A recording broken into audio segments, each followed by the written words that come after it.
बिस्मिल्लाहिर्रहमानिर्रहीम अस्सलाम वालेकुम। Welcome to my YouTube channel. आज की इस वीडियो के अंदर हम अपना एडवांस अकाउंटिंग जो है उसके बारे में लेक्चर्स देखेंगे और उसका जो चैप्टर है चैप्टर नंबर 1, जिसके अंदर हमने क्या देखना है कि हमारा जो है बोनस एंड राइट शेयर, ठीक है। और ये जो बुक रिकमेंडेड है कई कॉलेजेस के अंदर या कई बोर्ड्स में, सॉरी यूनिवर्सिटीज़ में, वो चौधरी आरिफ और चौधरी सुहेल अफजल की है, तो लिहाजा हम उसको फॉलो करेंगे। ओवरऑल वैसे जो भी बुक्स हैं उन बुक्स के अंदर ऑलमोस्ट सिलेबस जो है वो तकरीबन तकरीबन सेम ही होते हैं, यानी उनमें किसी किस्म का कोई उस तरीके से चेंज नहीं है। तो आज जो है हम इसके लेक्चर के ऊपर बात करते हैं, इसके सेकंड लेक्चर में। और इसका जो चैप्टर है उस चैप्टर का नेम है बोनस एंड राइट शेयर, ठीक है। इस लेक्चर को स्टार्ट करने से पहले या इसके न्यूमेरिकल्स करने से पहले इस चैप्टर का जो इंट्रोडक्शन है वो ज़रूरी है। इंट्रोडक्शन के अंदर क्या आता है जी? सबसे पहले हमने यहाँ पर देखना है कंपनी बेसिकली जो है वो किसको कहते हैं और कंपनी से क्या मुराद है और कंपनी जो है अपना फ़ंड कैसे रेज़ करती है।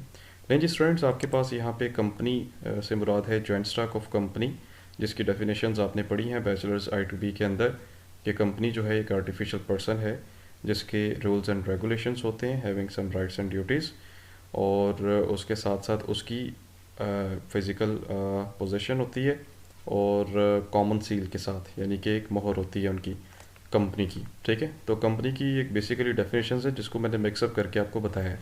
अब क्योंकि कंपनी जो है ये अपना फ़ंड रेज़ कैसे करती है, उससे पहले ये चीज़ बताता हूँ कि कंपनियाँ कितनी होती हैं जी। कंपनियाँ दो तरह की होती हैं, एक पब्लिक लिमिटेड कंपनी है LTD, और दूसरी हमारी जो कंपनी है वो प्राइवेट लिमिटेड कंपनी होती है, ठीक है। जो पब्लिक लिमिटेड कंपनी होती है इसमें जो कम से कम मेंबर्स की तादाद है वो 7 होती है। ज़्यादा से ज़्यादा का कोई उसमें लिमिट नहीं होती कि मैक्सिमम कितने आपने रखने हैं। वैसे बैंकिंग सेक्टर में 20 से 50 तक की लिमिट होती है। और आपकी जो प्राइवेट लिमिटेड कंपनी है उसके अंदर क्या होता है कि कम से कम तादाद 2, ज़्यादा से ज़्यादा 20 तक होती है, या इनटू केस समटाइम 50 तक भी जाती है वो। ये बेसिकली क्या है इसका, इसके बारे में पब्लिक एंड प्राइवेट कंपनी। अब ये देखते हैं यहाँ पे कि कंपनी अगर अपना फ़ंड रेज़ करती है, ठीक है, तो फ़ंड रेज़ करने के लिए उसके पास बेसिकली क्या तरीक़ेकार होते हैं। तो कंपनी के पास मेथड्स या तरीक़ेकार डिफरेंट होते हैं अपने फ़ंड को रेज़ करने के लिए, लेकिन कुछ बेसिक्स हैं जिसके बारे में हमने इस चैप्टर के अंदर या इस क्लास के अंदर पढ़ना है। इसमें सबसे पहले तो ये आता है कंपनी अपने क्या करती है, शेयर्स जो होते हैं या तो वो अपने शेयर्स को सेल करती है या फिर वो क्या करती है अपने डिबेंचर्स को, ठीक है। स्टूडेंट शेयर्स जो हैं, शेयर्स बेसिकली कंपनी जो है, शेयर्स क्या होते हैं? कंपनी के शेयर्स बेसिकली उन डॉक्यूमेंट्स का नाम है जो पैसे के एवज़ दिए जाते हैं लोगों को। इसके अंदर क्या होता है कि 1 साल के बाद कंपनी को जितना भी प्रॉफिट होता है ना वो अपने शेयर होल्डर्स को डिस्ट्रीब्यूट कर देती है। अगर प्रॉफिट हो तो प्रॉफिट दिया जाता है, अगर लॉस हो तो कंपनी कहती है जी इस साल हमें प्रॉफिट नहीं हुआ, लिहाजा हम आपको प्रॉफिट में से कुछ भी नहीं देंगे, जो भी आपके शेयर्स हैं उनके अगेंस्ट। तो ये एक किस्म का लॉस कंसीडर किया जाता है। लेकिन डिबेंचर के ऊपर क्या होता है कि फॉर एग्जांपल अगर कंपनी ने ये बोला हुआ है कि जनाब आप हमारे से डिबेंचर्स ख़रीद लें, हम फिक्स रेट के ऊपर आपको जनाब इंटरेस्ट देते रहेंगे, चाहे कंपनी को लॉस हो चाहे कंपनी को प्रॉफिट हो, इससे आपको कोई गर्ज नहीं होगा। तो ये बेसिकली इंटरेस्ट के अंदर आ जाता है, सूद के अंदर आ जाता है, तो इसको हम कहते हैं ये हमारे डिबेंचर्स हैं। अब अगला आ जाता है बेसिकली हमारा जो पोर्शन है इस चैप्टर का वो है right share, bonus right shares, ठीक है। ये वाला हमने करना है। इसके पहले हिस्से में हमने ये देखना है कि कंपनी जो है अपने शेयर्स वो कैसे सोल्ड आउट करती है डिफरेंट कंडीशंस के अंदर, और उसके दूसरे पोर्शन के अंदर या चैप्टर नंबर 2 के अंदर हम देखेंगे कि bonus shares and right shares के दरमियान क्या फ़र्क होता है। लेकिन क्योंकि अभी हम पहले चैप्टर की बात कर रहे हैं तो यहाँ पे इसके क्वेश्चंस को हम देखेंगे साथ साथ। तो लें जी, कंपनी क्या करती है अपने शेयर्स को इशू करने के लिए, जब वो कोशिश ये कर रही होती है इनिशियल पीरियड में कि मैं अपने शेयर्स जो हैं वो सेल करूं, तो वो डिफरेंट पार्टीज़ को अपने शेयर्स वगैरह इशू करती है, सेल करती है, इसमें सबसे पहले तो आ जाते हैं कंपनी के डायरेक्टर्स आ जाते हैं, ठीक है। उसके बाद प्रमोटर्स, उसके बाद आपके यहाँ पे under writers, and last one is your general public, ठीक है। ये वो वाली पार्टीज़ होती हैं जिनको कंपनी क्या करती है, शेयर्स अपने सेल करती है, ताकि क्या हो सके, कंपनी स्टार्टिंग में अपने जो डिफरेंट फंक्शनल एरियाज़ हैं उस पर प्रॉपर वर्किंग स्टार्ट करे, ठीक है। तो ये बेसिकली वो एरियाज़ होते हैं जहाँ पे कंपनी अपने शेयर्स सेल करती है या करने की कोशिश करती है। अभी फ़िलहाल हमने इस पोर्शन को डिस्कस करना है, ठीक है। बाकी डिबेंचर्स वाला पोर्शन है वो चैप्टर नंबर 3 में आएगा, तो उसको हम इंशाल्लाह देखेंगे इसमें। अब क्वेश्चन यहाँ पर ये आता है कि सर इन चार पार्टीज़ का बेसिकली रोल क्या होगा, या हम चैप्टर के अंदर इनकी प्रैक्टिकल जो इम्प्लीमेंटेशन है उसको हम कहाँ पे देखेंगे या क्या करेंगे उसके बारे में। तो यहाँ पे वो ये कहता है कंपनी जो है अपने शेयर्स किन किन पार्टीज़ को सेल कर सकती है। तो मैंने जैसे कि स्टार्ट में बताया था, अभी फिर बता रहा हूँ कि डायरेक्टर को सेल कर सकती है या इशू कर सकती है, अंडर राइटर को सेल या इशू कर सकती है, प्रमोटर को इशू कर सकती है, या जनरल पब्लिक को इशू कर सकती है, ठीक है। तो जब कंपनी फॉर एग्ज़ाम्पल शेयर्स अपने इशू करेगी डायरेक्टर को, तो उस कंडीशन में हम अपनी एंट्री क्या पास करेंगे, बेसिकली इसमें हमने अपनी जर्नल एंट्रीज ही पास करनी है। तो यहाँ पे स्टूडेंट जो बेसिक एंट्री है वो होगी हमारी बैंक अकाउंट टू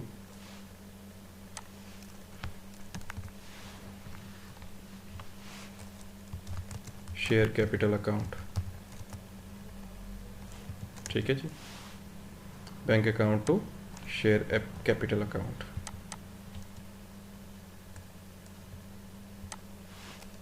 नरेशन इसकी हम लिखेंगे शेयर्स इश्यूड टू डायरेक्टर्स, ठीक है जी।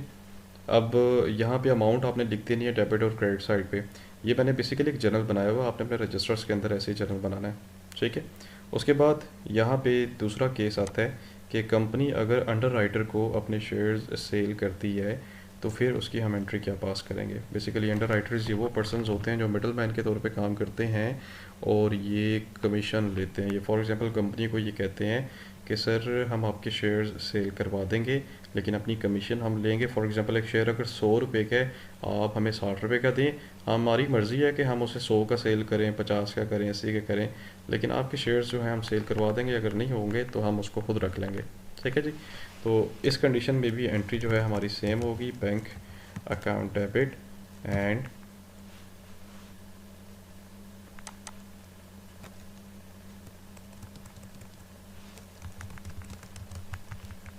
शेयर कैपिटल अकाउंट क्रेडिट, ठीक है। इसके नरेशन हम पास क्या करेंगे जी, as usual shares issued to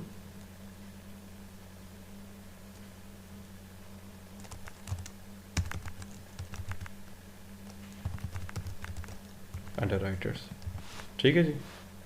ये हमने क्या किया जी, इसकी नरेशन हमने पास कर ली। अब उसके बाद हमारा तीसरा इसमें केस आता है कि अगर शेयर्स जो हैं प्रमोटर्स को इशू किए जाएं तो उस कंडीशंस में हम अपनी क्या एंट्री पास करेंगे। प्रमोटर्स ये वो लोग होते हैं जो अर्ली स्टेजेस के अंदर बिजनेस या कंपनी की डॉक्यूमेंटेशंस कंप्लीट करते हैं, ठीक है।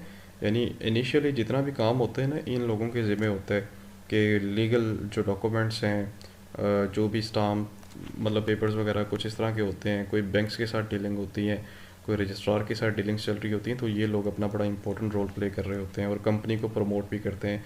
अगर कंपनी इनको शेयर्स इशू करती है तो उस कंडीशन में हम जनरल एंट्री क्या पास करेंगे। फॉर एग्जांपल यहाँ हम लिखेंगे प्रीलिमिनरी एक्सपेंसेस अकाउंट डेबिट और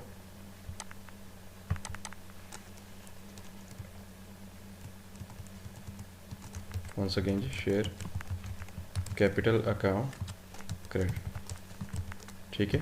इसकी नरेशन क्या पास करेंगे, शेयर्स इशूड टू प्रमोटर्स। लीजिए ये होगी आपकी तीसरी। और चौथा केस इसमें आ रहा है अगर हम जनरल पब्लिक को अपने शेयर्स इशू करते हैं। ले जी, जनरल पब्लिक या शेयर होल्डर से बात होती है। इस केस के अंदर ना आपने दो एंट्रीज पास करनी है। पहली एंट्री आपने पास करनी है एप्लीकेशन रिसीव करने की, और दूसरी एंट्री आप पास करेंगे शेयर्स इशू करने की। तो एप्लीकेशन रिसीव करने की एंट्री होती है बैंक अकाउंट डेबिट, और share application account credit amount of application.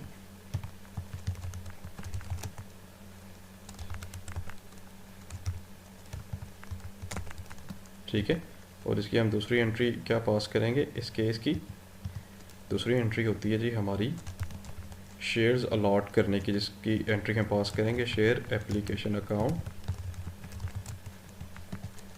Debit, और हम क्रेडिट करेंगे शेयर कैपिटल अकाउंट। यहाँ पे हम लिखेंगे बीइंग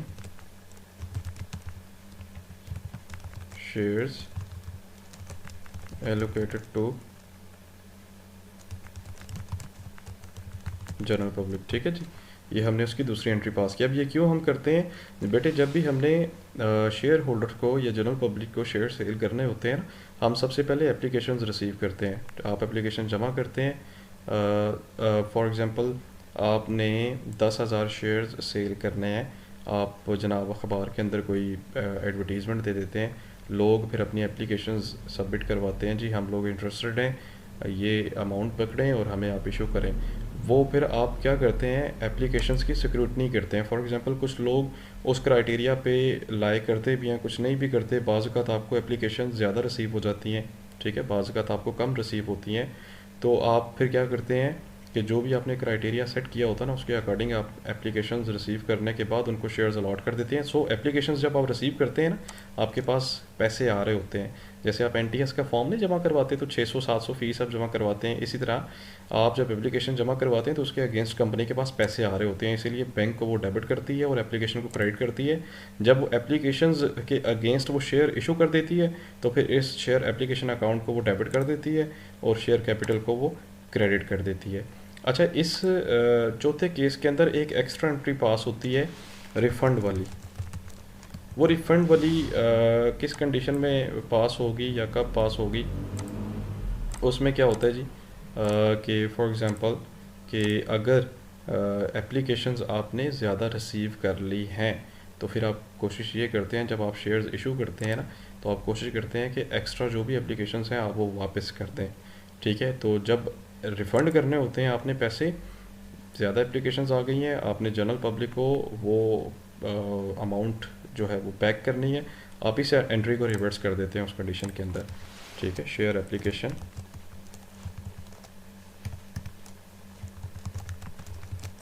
अकाउंट डेबिट, और फिर आप क्रेडिट करते हैं बैंक अकाउंट।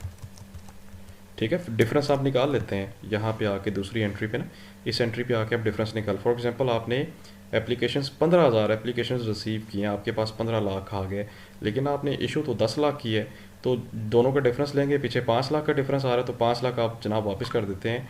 लेकिन ये पहले वाली एंट्री रिवर्स करके यहाँ पर आप लिख देंगे जी 5 लाख। ठीक है, मिसाल दे रहा हूँ आपको, और इसकी आप नरेशन पास करते हैं जी being amount refund to general public. ठीक है जी, ये इसकी क्या है, नरेशन है। नहीं जी, ये हमारा पोर्शन है हमारे पास शेयर एप्लीकेशंस का, जिसके अंदर हमने क्या कहते हैं, कुछ इस तरह की हमने एंट्रीज पास करनी है। ठीक है, तो आप ये 4 केसेस याद रखिएगा कि जब भी क्वेश्चन के अंदर, अब फॉर एग्जांपल एक क्वेश्चन है, यहाँ पर केसेस जो हैं वो, पहला केस जो है बड़ा टेक्निकल है, तो इंशाल्लाह मैं कोशिश करूँगा कि इसको मैं अगले लेक्चर में सॉर्ट आउट करूँ। दूसरी बात ये है कि हमने क्या करना होता है इस चैप्टर में, ये जनरल एंट्रीज पास करने के बाद हमने एक बैलेंस शीट बनानी होती है। ठीक है, बैलेंस शीट का हमने एक ड्राफ्ट बनाना होता है, तो वो बैलेंस शीट का ड्राफ्ट आपको पता ही है, एक साइड पे एसेट्स और लाइबिलिटीज़ दूसरी साइड पे होती हैं, तो उसको हमने बस करना होता है, अमाउंट्स को सॉर्ट आउट करना होता है। सो ये बेटे आज का आपका लेक्चर था। आप स्क्रीनशॉट लेना चाहें ले सकते हैं, अपने रजिस्टर्स के अंदर इसको नोट करें। कोई बात पूछनी हो तो मुझसे कमेंट सेक्शन में ज़रूर पूछें। बाकी इंशाल्लाह हम क्या करेंगे कि अपना जो अगला लेक्चर है वो अगली वीडियो के अंदर उसको हम ऐड ऑन करते हैं। So thank you so much for watching जी, अपना ख्याल रखें, अल्लाह हाफिज़।